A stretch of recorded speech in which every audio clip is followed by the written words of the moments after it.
All right, we're back. Okay, we are out of recess and continuing our conversation on communications regarding land use and development. Somebody was talking over here about it. Are you guys finished over there? No, last thing that we were discussing is sending direct communication, right? That we were talking about that. And he said potentially maybe even to, depending on the size of the development, potentially to all residents, Making right? it townwide. Right, because reasoning, traffic impacts, if you're seeing dump trucks come through town, delivery trucks, those larger scale impacts to the roadways, dust, things of that nature. So it could just be something that's sent out. One thing we could start with, maybe kind of a starter, is in each quarterly newsletter, because these aren't things that are going to happen in the next 30 days. These are things that we know some in advance and can project out. So in the quarterly newsletter, we can create a corner that just is always about community development or land use planning projects. And we can just keep it there, keep it consistent, keep it updated, and just start with that and see how that goes for notifying. I do think we can, if I can jump in. I think one of the things, I talked about this a little bit last week too, we need to make sure that, yes, inform our residents that this is happening, but more importantly, inform them as to what their rights are, right? And then making sure that they know that kind of what I don't know if that's an insert in the newsletter for this particular one coming up, but something, and then having that on a regular quarterly basis. But I think making sure that they're aware that they can come in. Talking over on the side, in our recess with our residents, they kind of said, well, we didn't know. We didn't know when or who we could come to. And it's, unfortunately, those things exist, but I think just making it, in the interest of clear and proper communication, making sure that everybody is aware of us doing all we can to say, these are your rights. This is what you can come to us for, and who to contact. I think having something a little bit more than just the newsletter, at least for this next one, would be important. Given the number of things that are on this list that I would argue touches every single resident in this town. So let's do a couple approaches to it. Let's absolutely include a write-up in the newsletter. I'll put in there what I think. I'll get with our legal team, make sure that, we're good to go. We've fully explained out all of our citizens' rights and what they're allowed to do, how they can best contact us, where they can find us, so forth and so on. Then we can also upload that information to the website under just the typical planning and zoning kind of home landing page of, we'll make it something catchy, know your rights as a resident, or, something like that, where it's a little bit more eye-catching. They know they can read that document, feel informed. And then in a little bit of a longer term project, I can also include this as maybe this is one of our mayor's message videos where Mayor and I are sitting down doing an interview, and it's an informational thing that we're putting out there in a totally different setting so that we can also refer back to that as this was a social media push and it's, just an interview style. What can I report? How do I go about this as well? I'm good with that. And one last thing, when we put it up on the website, we can also share it out via the app, and it can be, we probably won't overshare it just because the app is for, emergency or event purposes. But the first time we post it up on the website, we can flag it and include something in the app, and we'll link it to that contact us feature on the app and how they can go about reporting what they've learned they can report on through the app as well. Okay. Well, first, let me say thank you for taking on the comms plan, because we'll talk about that a little bit more. No, you're welcome. No, no. I mean, it was a tough road to hoe, but I think what Emily was talking about earlier and a checklist makes a lot of sense to kind of guide whoever is doing the communicating on an ad hoc basis, how to react and who to contact and what the triggers are. So I think that would be kind of helpful, having that kind of a checklist.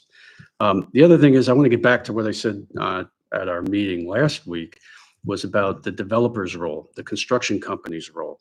I mean, a lot of times, I'm not sure, Emily, but you might want to jump in on this. Are we getting their work schedules?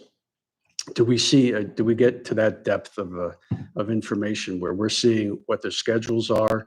Maybe there's a way we could get those and, publish those. So on maybe a monthly or a weekly, however the case may be, periodically, so people know when there's going to be work being done in their neighborhood and what type of work. So just something to kind of mull over. Is there value in doing that? We get an initial construction schedule, and I will tell you, we've had really great developers who keep us in the loop every step of the way. And then we've had other developers where they are very hard to track down and they are delayed in their construction schedule. So it is ever changing. Right. So how do we tie them back in? I mean, is there a requirement that they do that? And is there a requirement that they communicate to the community what's happening? And can we make that a requirement as part of our land use process? Currently not in place, but I think up for discussion. I mean, I think that might be something longer term that we should consider to help guide us and see if it makes sense. So Emily, in terms of the rights of the residents, addressing concerns, impacts to residents, are there any standards or requirements that developers are supposed to comply with? How can basically, the reason I'm asking is, how can we force the developer to address a resident's concerns or impacts to their property, what have you? I mean, other than a civil lawsuit, what have you, that's brought by the resident against the developer. I mean, what can we do? So it all depends on the concern. So I'll Okay. give you a couple examples of real world issues we've had in the town. So we've had complaints about dust. So we are able to contact the developer and inform them that they need to be ensuring that they're wetting the dirt and that it is not being picked up in the wind and being carried off site. So we have that we're able to do.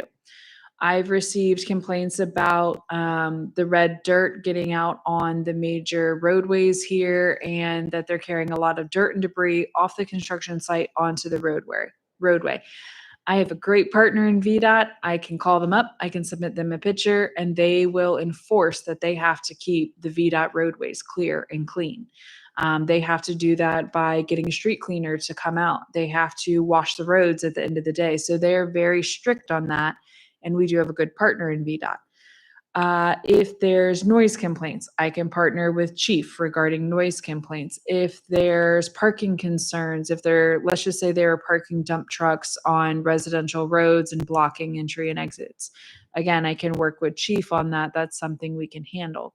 If the concern is that the dump truck has made 5 visits to the site today and they're being noisy, and that's in the hours of, let's just call it 9 a.m. and 12 when somebody's toddler's napping, that I cannot control. That I cannot enforce a requirement because that is standard business, that's standard construction. So we do need our residents to understand that aspect of it. Okay.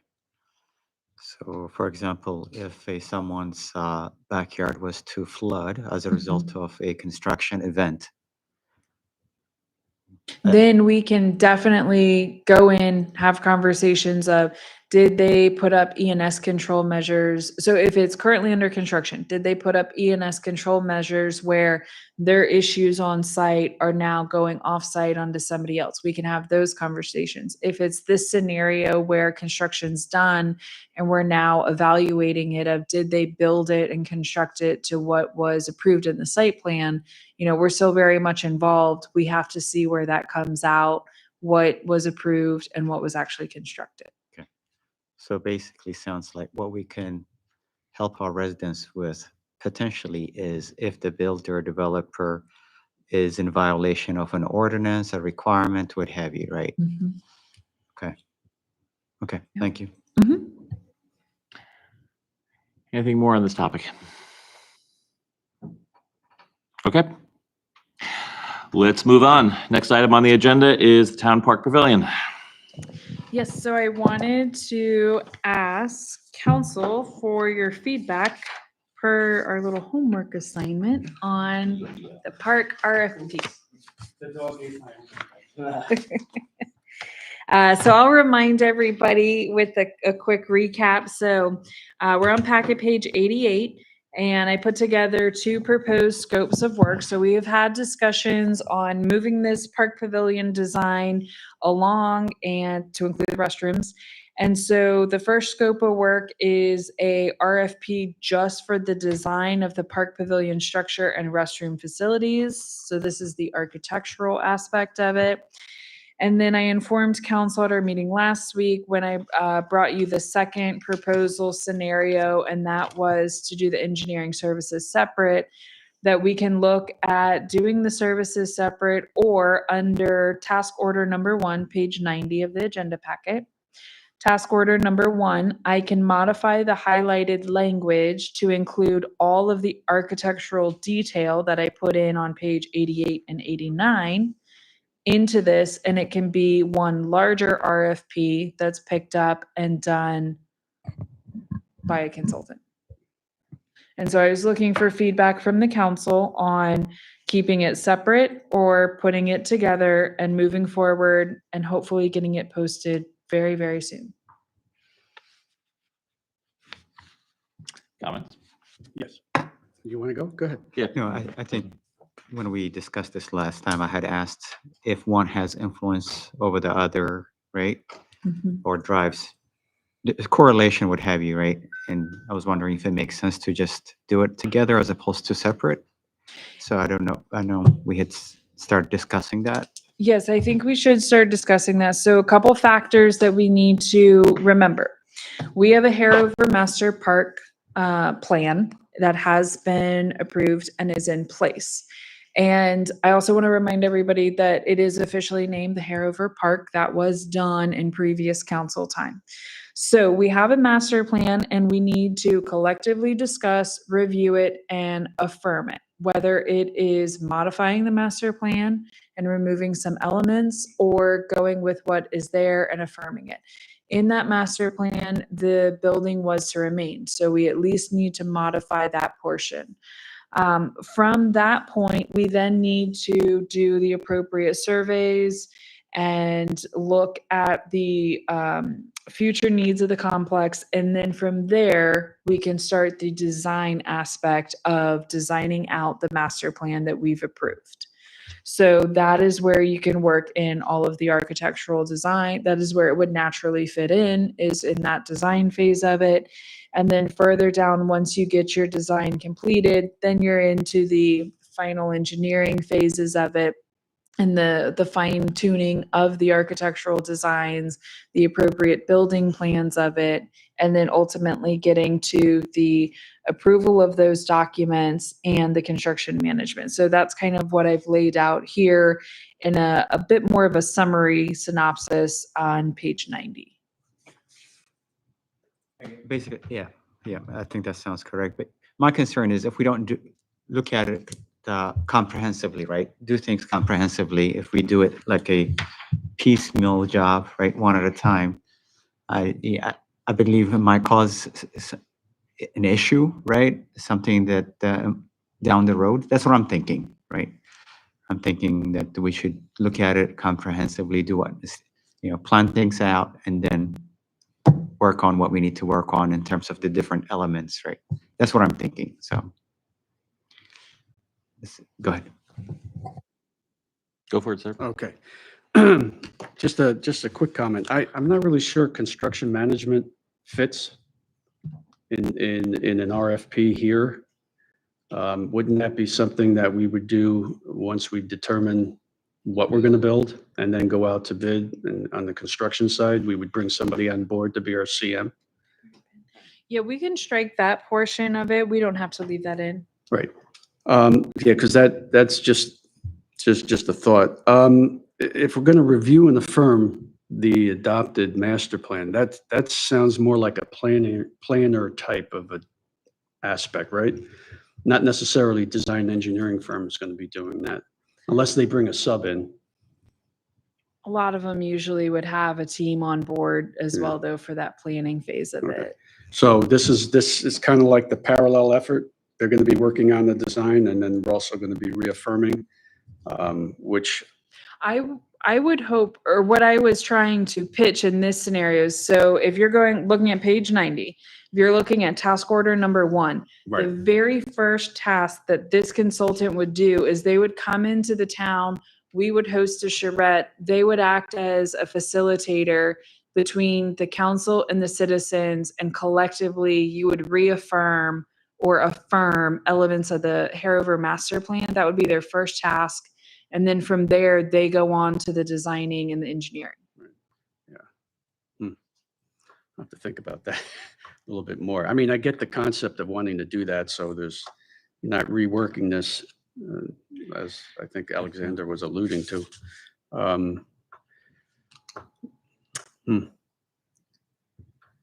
So,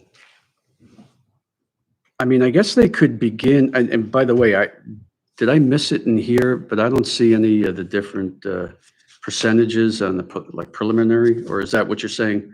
The preliminary engineering, so what level are we talking about on task order 1? Like roughly 15, 30%? Anything? Right, that would be more of the rough 20% of it in that phase, in Okay. the preliminary.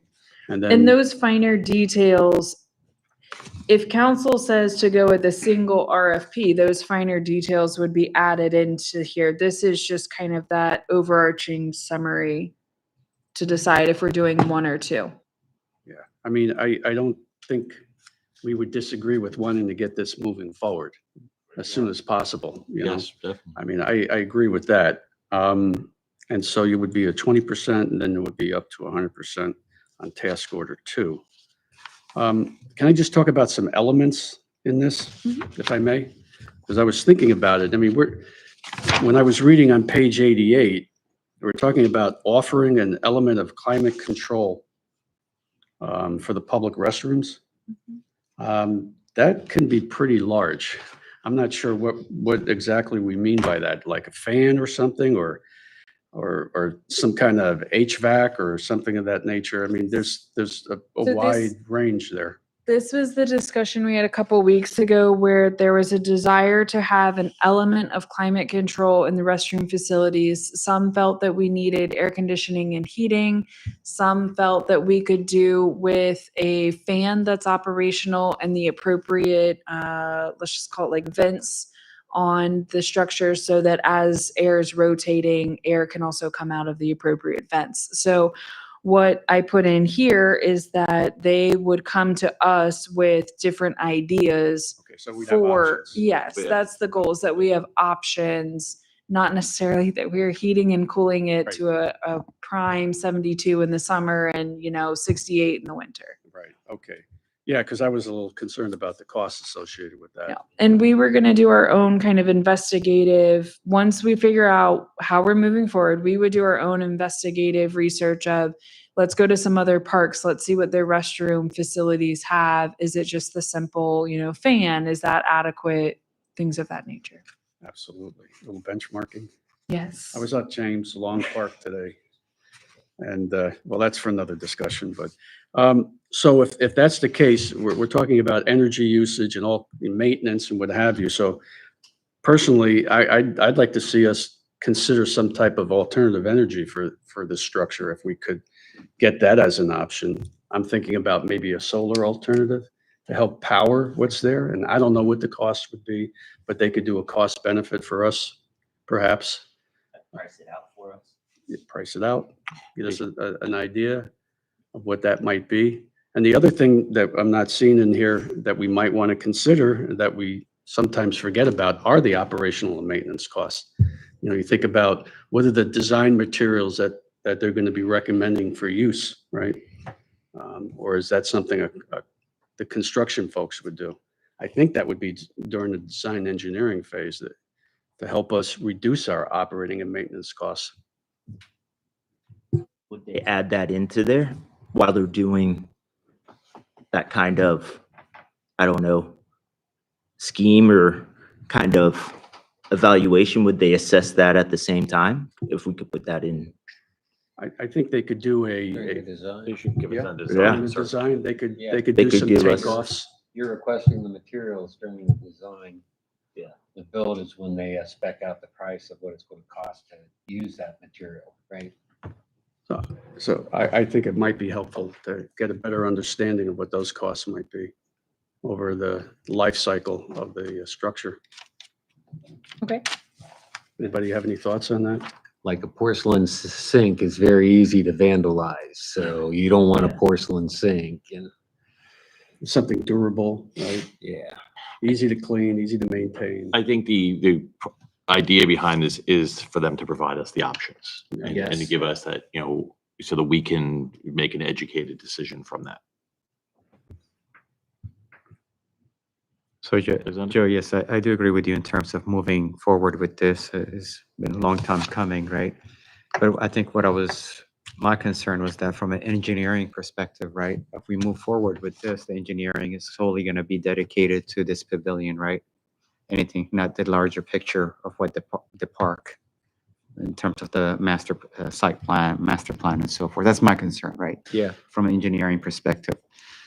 Again, I don't know if it's a valid concern, but It's You very know. valid because parking is a big issue, and if that's not included up front in the site plan with the development of the pavilion.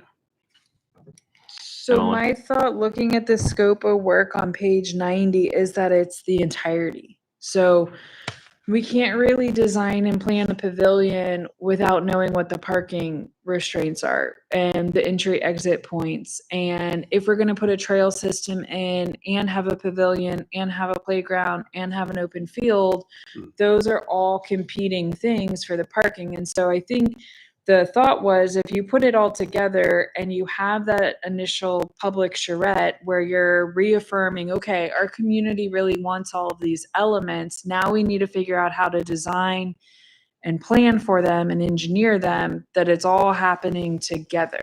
So much like when a developer would come to us and say, I want to build X number of townhouses, they would very similarly be looking at what can the space hold, and then what are our constraints of our zoning ordinance. That's what I would want them to do here after we figure out this master plan. And on the master plan, I think most of you have seen it or are familiar with it. At initial thought, we're striking the building, and in place of the building, the pavilion's going there. So right now in the master plan, there's a building and a pavilion and a playground. But if you're striking out the building, you're moving the pavilion over, and then you already have an existing playground. Maybe that playground's modified, but you're, losing some of the area that we had planned for more formal gatherings. So that helps us with our parking. I think then it just becomes a discussion of, does the town still want to make plans for the amphitheater? And if so, to what degree? Is it a more informal amphitheater or is it a more formal one? Do you guys want to see the trails on site? And that was just a simple walking trail. And then again, back to a little bit of the materials discussion. Is it a mulch trail? Is it an asphalt trail? And then you have the playground, possibly relocating the one open playing field. So maybe it's not right up on the street. So it's those elements that you guys would be discussing. And you would hopefully have public input.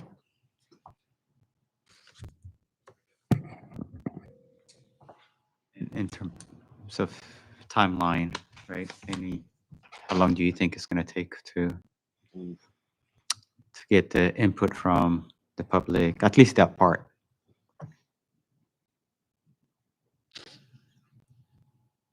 If I had to guess, and I'm thinking of this as when I'm reviewing site plans and I'm meeting with a developer and an applicant and thinking about all the work that they've done to get to a submission phase of the plans, I would think that easily the first preliminary engineering and design phase is easily 6 to 8 months. And that's if you get good public feedback. And that's just the engineering and design phase of it. When you work into the final engineering, mean, you're probably still, again, looking at another 6 to 8 months, because they also have to do a lot of coordination with outside agencies when it comes to, like, the restrooms. We're gonna have to coordinate with Prince William Water for water hookup and sewer. We have a little bit of a benefit because we already have it stubbed onto the property. We're gonna have to work with DEQ based on the land disturbance and have their approval. We're gonna have to work with VDOT for their approval because we're gonna ideally be putting in a new entry exit point. They're gonna have to work with ARB and Planning Commission. So, I mean, it certainly is a very big undertaking and a very big project to work through engineering it. If you just do the design of the pavilion, I have concerns about, you can get it designed and we can get that plan and get that done, but then what's next? Right, so just to be clear, if I can. So we're talking about reaffirming the existing plan that we have in place that's up on the shelf somewhere. And we may approve or disapprove of certain elements of it. And then this contract, though, is going to focus, once we review and affirm that, this contract would focus just on the pavilion itself, though. No, I have on page 90. Yes, okay, all right, I'm just clarifying. Yep, nope, glad you are. I have this labeled as the civil engineering services for the town park. So my goal of the scope of work on page 90 is that it goes through the entirety of the design, the preliminary engineering, and the final engineering, and that what it turns over to the town of Haymarket is a final site plan that's been approved by us and all the outside agencies and is ready for construction. All right, I misunderstood. So, yeah, we have two options in front of us, right? And it's So either on option page- 1 or option 2. On page 88, She wants feedback on which is better for us to move forward with today. Correct. page 88, Correct. yes. On page 88, you'll find the scope of work that is set up to just be for the design of the pavilion only and the restrooms. And you've expressed your concerns on that. Yes, I have. And ideally, what I put the review and affirmation of the adopted Hariver master plan, I put that in this scope of work. Ideally, a consultant would assist in that conversation, assist in getting the public charrette to be fully facilitated and discussed, and they would help us in that process. But that can also be something we strike and we coordinate and do that ourselves. So just to be clear, though, at the end of this process on page 90, Yes. I'll page beat it to 90. death. Thank you. we're looking holistically, we're looking at the whole thing. I got that. Mhm. But are we planning on just going out to bid for the pavilion then? Or are we going to do the whole Megillah? I think that where I stand, I think the town needs to go all in and do the entirety, because if you build a pavilion, you Yep. don't have adequate parking and you Right, don't have an okay. adequate entry exit. That's a much bigger undertaking than we've talked about just with the pavilion. It So is. I can see the timeline being pushed out significantly and the cost being a lot more than we anticipate. So that's the thing. It's going to be delayed further, right? Rather than us doing the pavilion now, that means we're delaying it for at least 18 months.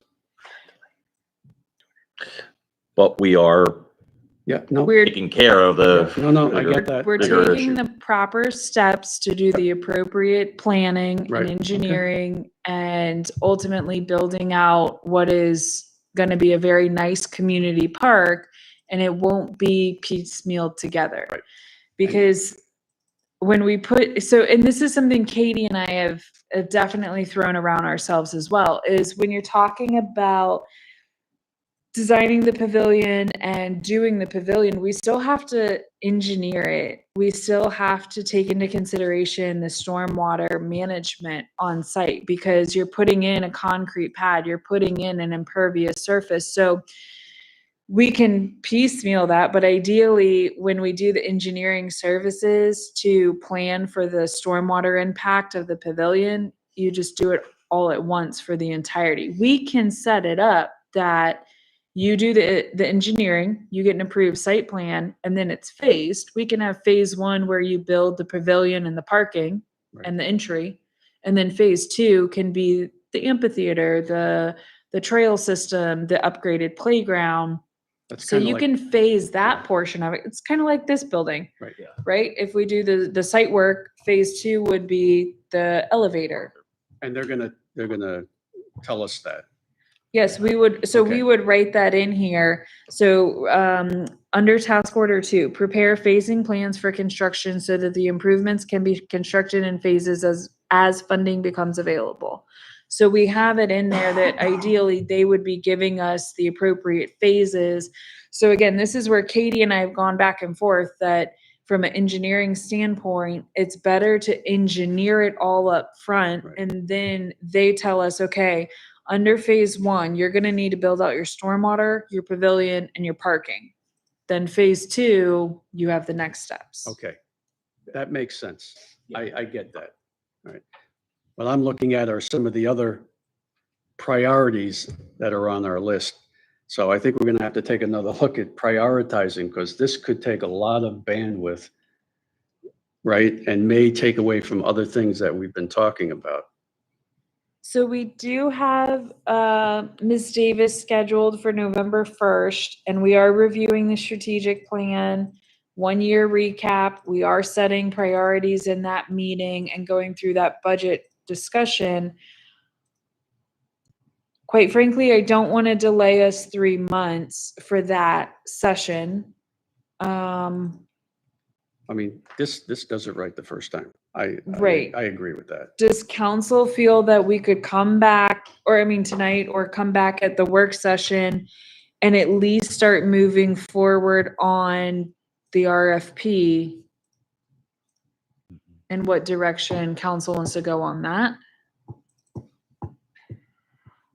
I think we can. Personally, I think we can. I don't see why we wouldn't be able to talk about that at the next work session and finalize it. I agree. I think we have to. But I mean, otherwise we keep spinning the wheels. we just keep It's pushing time this, to we get can't keep that. pushing this down further and further. I think we need to really make a decision at the August Yeah, work session.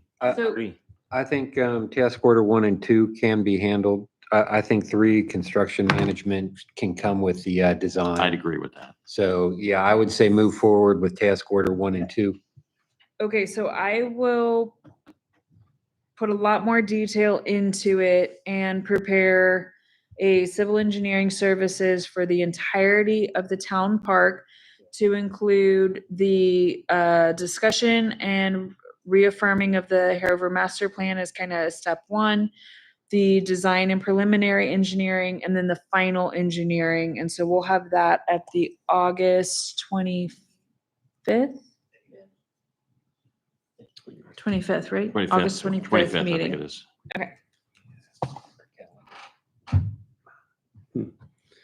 Okay. Okay. Took me a little while to get there. Sorry about that. No worries. Maybe I was just being stubborn in my own mind.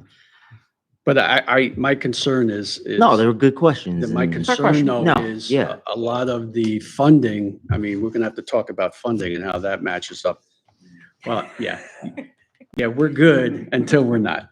Well, So we and- need to better understand the funding mechanism and how it relates to the other projects that are on our priority list. Absolutely, and I would, one Has to be discussed. funding note to add is please keep in mind that we did receive monetary contributions to Parks and Rec Right. for Yep. 443,000.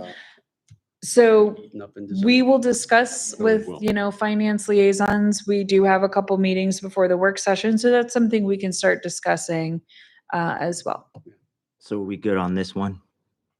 And we Moving good? forward for that? I'm good on this. Yeah? If We are good. council's We're good good? on We're- this. I We're feel good. like we're good. We're good. We're moving on. Come on, Joe. Good deal. Come on, Joe. Good deal. I Why are they looking at me? can hopefully make this next one very short. Yep. Last item, outdoor events ordinance fee schedule. After further discussion with our town treasurer, we would like to keep the fee at what it is currently posted as 300. I have no objection to that. We're good? There's no objections. Sounds good. I shouldn't ask what the treasurer thinks. No, I'm not gonna. Can I ask- Roberta would like to expand on why we've come to this conclusion.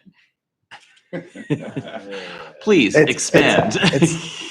It's very simple. Since 2017 till now, what I've seen is by bumping up to needing these permits at 100, I believe is the minimum, right?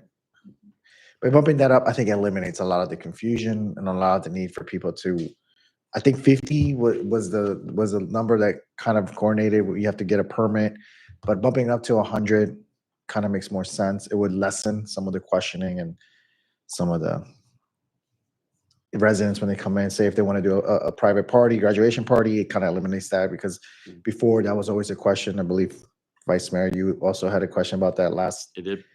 year about that. So I'm talking to the town manager. I think just bumping it up to 100 will kind of work itself out. But if not, we could always review it again. Okay. So in terms of that number, 50, 100, I know it's being changed from 50 to 100. I believe, Chief, you think that's appropriate, which is fine. And we talked about, I think, last week, some spaces could accommodate, it could be a problem, right? 50 could be a problem, but you said, or your officers, as is right now, you're good with dealing with 50 and so forth. The only concern I would have is the alcohol part, right? When alcohol is being consumed. At least I would like to think that you would want to be informed ahead of time, even if it's 50, not necessarily 100, so that you're prepared. You can tell me if I'm wrong, right or wrong. That's what I'm thinking. It's always better to be prepared, for sure. But how convoluted does that make it? You got everybody at Klein's birthday party, things like that. I mean, it's kind of one of those to be expected, so to speak. Okay. Any other council members? Any bump? Going from 50 to 100. Any concerns? Any issues? No. I don't have any No. concerns about it. Okay. I'm not sure it covers all of our costs, but I think that's fine. No. I'm talking about the number of attendees of an event. Oh, 50 to Only 100. 50 to 100 is what I was referring to. I'll trust their judgment. I'm trusting Chief on this one. I do appreciate it. All right. Got a whole town. All right, so are we pleased with the final draft and ready to authorize to proceed for public notice? That's my cheat sheet here. Which one? Ordinance. Aye. At the event? Because that's part of this, right? I mean, are we good to go to public notice? No objection. Vice Mayor? Yes. I've got a few items I need to adjust on the outdoor events ordinance. Minor touches. Okay. I'd like to have you all look at them before it's published, or actually I'll defer to the town manager, but there's a few things we need to adjust. Okay, so we can put this back onto the August work agenda once we get those revisions?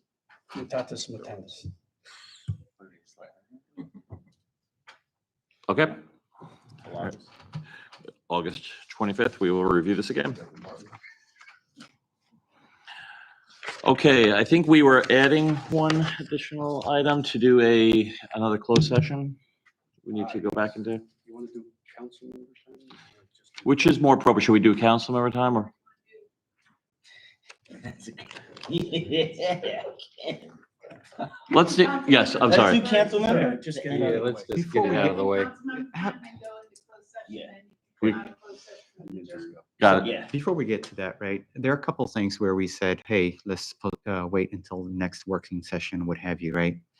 I mean, isn't it possible for, in this case, for the updates to be provided to us when it's available, have us review it, give us a chance to look at it, provide feedback prior to the work session and just say yes or no, right? Why do we keep on, this is delaying things, right? Decisions and actions and so forth. So I don't know where your thoughts are. I mean, this is the second time. There was something else that we Yeah, I said, think it okay, should let's be- wait, right? We'll tackle it. Yeah. No, absolutely. So I mean, I can send the document out. I just need everybody to respond with Okay. comments or suggestions that you guys have. There was something else also. We said the same thing, right? I forget, what was it? Tonight? The RFP? Maybe the RFP or something. I don't know what we said. Oh, let's wait until the next The work RFP session. we talked about it with, but we said we're gonna now have it. The RFP I Be would written. want Okay. us to have in work Okay. session. I mean, of course, it's part of your agenda packet. You guys can review and provide comments and come ready that night with comments. But that one's a little bit bigger and hasn't fully been, vetted Okay. through the discussion. Whereas this one's been vetted, it's been in here a couple times. So if it's, a couple minor edits from our town attorney, you can send that out. Okay, all right. But just, you guys keep an eye out for it in your email and provide feedback when requested. All right, thank you. Okay, let's do council members' time, and then we will move to closed session. So I guess I'm up first. I don't like going first. First of all, I want to thank our residents who came in tonight. I think it is an extremely important issue. I think it's something as I've talked with a couple of my colleagues that we've seen issues like this happen before. I really, I echo Councilman Bianna, whatever we can do to adjust our processes to try to get out in front of these issues would be fantastic. But I look forward to kind of getting updates on this one because it's very clear that this has created a pretty significant issue. So I do thank them for coming in and bringing this issue up.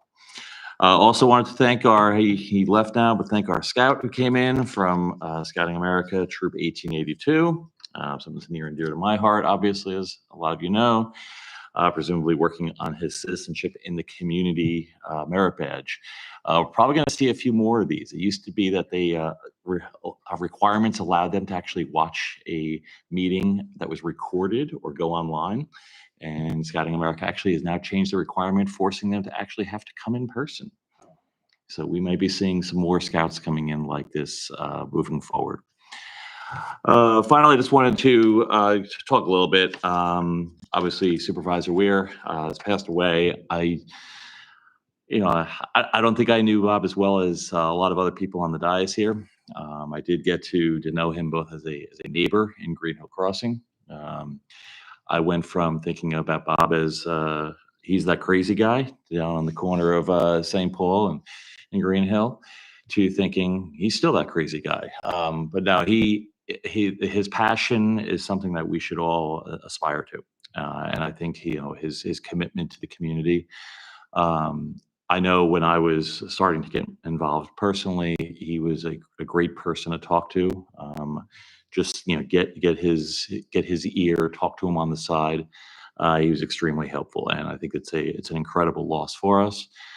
But we move forward, and obviously we're starting to hear about multiple candidates. I would encourage everybody, all of our residents, to do your homework.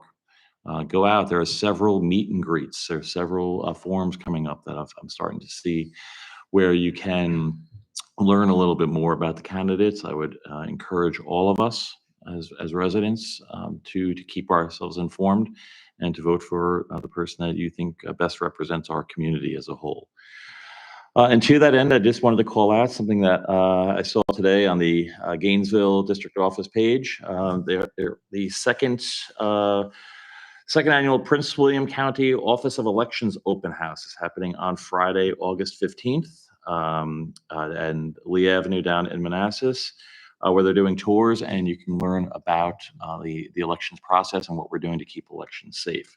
This is obviously a nationwide type of an issues that we hear about constantly on the news. So I think this would be a great opportunity for any of our residents to go down and learn a little bit about what our elections team does at the county. So that's all from me. And now I got to bring up see who's next on the list. So let's go to Councilmember Larson. Okay, yeah, I don't have much to say. I would like to give our citizens who came in for citizens' time some feedback. I mean, this is a problem that's been in the town since I can remember, and with the town being going through the development, it's really hard to get a holistic picture of things that are downstream outside of our town as well. So I've always been a supporter to try and get Prince William County engaged and involved in this. And hopefully this will just be a lessons learned for us, maybe to move forward once we do our assessments to roll this into the Prince William County Stormwater Management Program. And of course, I'll need all the people on the dais to agree on that. But this just shows you a standard problem where we do have Prince William County inspecting these sites and the site plans, and we're still having the problems. So it's a bigger problem than just us, right? And it's up to us to integrate in with their program and fully be a shepherd for our constituents to make sure that Prince William is doing things right as well. And I won't go any further. That's pretty much the major topic I wanted to deal with. Thank you. Okay, thank you. Councilmember Passanello. Thank you, Vice Mayor. Yeah, great words about Bob. Appreciate that. I think we all knew Bob living in town. I'm going to reserve some comments. I'm looking forward to our next regular meeting where we'll be doing a proclamation on Bob's life and legacy, which I think is very important. The county's going to be doing one in September as well. I think, did we publish the dates? I'm not sure. Right. And then you mentioned that there's going to be a gathering at Giuseppe's on the 27th, a Saturday from 1 to 4. Okay, so. Okay, all right, great. We were having some fun talking about Bob, I think, on the phone the other day about some of Bob-isms, right? And so I just have 3, and I know there's a lot more. I mean, what was the one that you wanted to share, Emily, about? He always would come to the podium and smack his yellow legal pad down and say, 6853 St. Paul Drive, not for long. And I mean, he let us know it every time. Yes, he did. Yes, he did. I really enjoyed working with Bob, putting things together in 2020, running back for office and instituting some changes in how we operate. I think we've been very successful in that regard. You know, the infrastructure, behind the scenes infrastructure, I think we've made a lot of changes, and a lot of that was due to Bob's initiative and really important stuff. It's not the sexy stuff that you see out there, you know, but it's the important back office kind of things. And Bob was very strong in that regard. But I do have 3 comments that I think we've all heard. The first one is, it's not ready for prime time, right? I think we've all heard that one. And what was the other one? I'm not going to die on the hill over that issue. And the other one that I couldn't remember, but it finally came to me, I'm a hard no. And that's Bob. But I have to say, it was a pleasure working with Bob, sitting next to him for 3 years. And he will be sorely missed, not only in the town of Haymarket, but at the county level, big time. And even at the state level, where he did a lot of legislative work. And I know in my case, there are a couple of bills that we passed because of Bob's help. One here in town that helped with planning commission stuff, and another bill on BZA need for legal counsel. So thank you, Bob. You'll not be forgotten. So that's what I wanted to say about Bob for now. To your point about the election, I believe the filing is this Wednesday for candidates. So if anybody's interested, you have to file, Justin, by Wednesday. So